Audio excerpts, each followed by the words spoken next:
Баршаңызға сәлем қыздар. Бүгін сіздермен өте керемет дәмді болып шығатын хит торттардың бірі Poppy Pie тортын дайындаймыз. Түсінікті болу үшін өткізбей басынан соңына дейін қараңыздар. Бізге керек заттар: ұн, сары май, қант, жұмыртқа, какао, шоколад және қобызытқыш керек болады. Ең алдымен сары май мен шоколадты бірге ертіп аламыз. Бір массаға келтіріп алуымыз керек.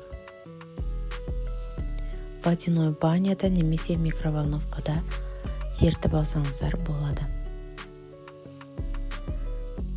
Шоколадымыз суығанша біз жұмыртқа мен қантты миксерден өткізетін боламыз.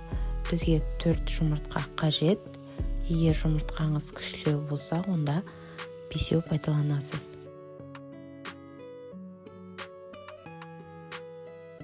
Аппақ пена болғанға дейін жақсылап миксерлеп аламыз.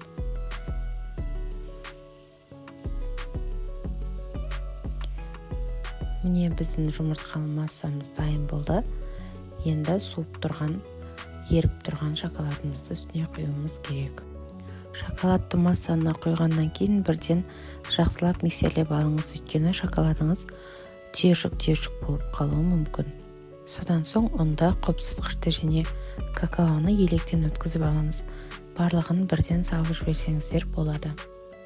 Қанша мөлшерде керек екенін описаниеге міндетті түрде жазып кетемін, сол жақтан қарап жасаңыздар. Міндетті түрде өлшеп жасау керек. Енді бір масса болғанға дейін жақсылап миксерлеп аламыз. Сондай арасында ұнның түйіршігі қалмауы керек.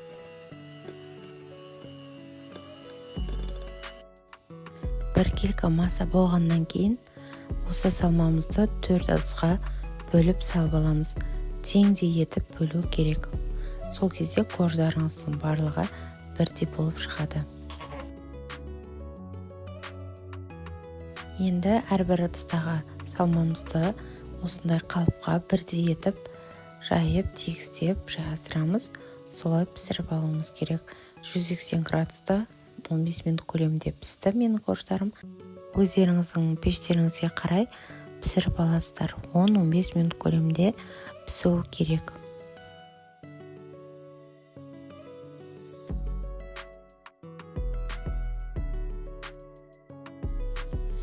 Енді пісіп шыққан суыған қождарымызды осылай шетін бір тегіс етіп кесіп алдым және көлемін кішкене кішірейттім.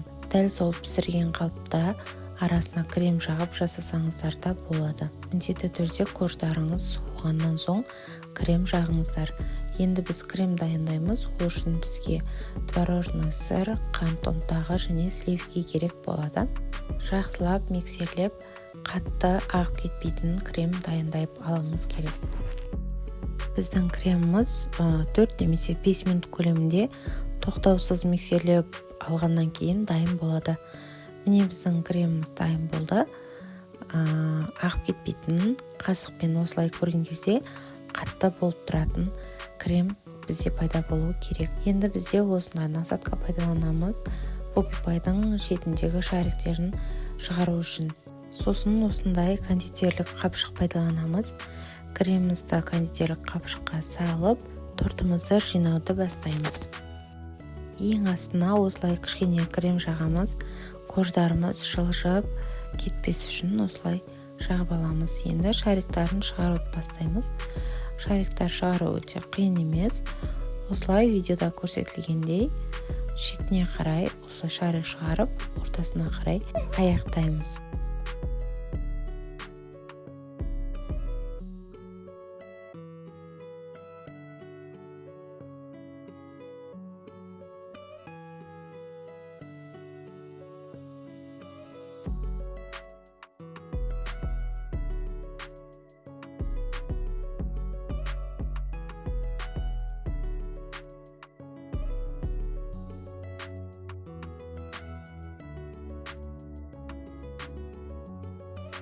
Ең үстіндегі қожын теріс қарата осылай төңкеріп қоямыз, өйткені астың жағы тегіс болғандықтан. Сосын үстіне осылай кішкене аз-аздан крем жағып жібереміз, беті тегістеу болу үшін. Енді біз шоколадты ганаш дайындаймыз, яғни торттың ең үстіңгі бөлігіне құйып әдемі қылып сәндеу үшін.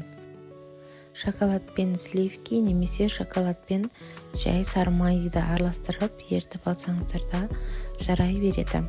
Оригинал рецептінде негізі сливки мен шоколад араластырып, осылай дәл менің видеомдағыдай етіп жасасаңыздар өте дәмді, әдемі болып шығады. Дәл осы рецептпен жасап көрсеңіздер, өте дәмді, жұмсақ болып шығуына 100% гарантия беремін. Міндетті түрде жасап дайындап көріңіздер үйде. Дәл осы рецептпен тапсырыс алсаңыздар да болады. Өте керемет дәмді болып шығады. Бетіндегі оформлениясын өздеріңіз әдемілеп идеямен жасап алсаңыздар болады. Өте дәмді, бір жасағаннан осындай керемет болып, биік болып шығатын обипайдың рецептін ұсындым. Сіздерге ұнаған болса, лайк басып, өз пікірлеріңізді қалдыра кетіңіздер.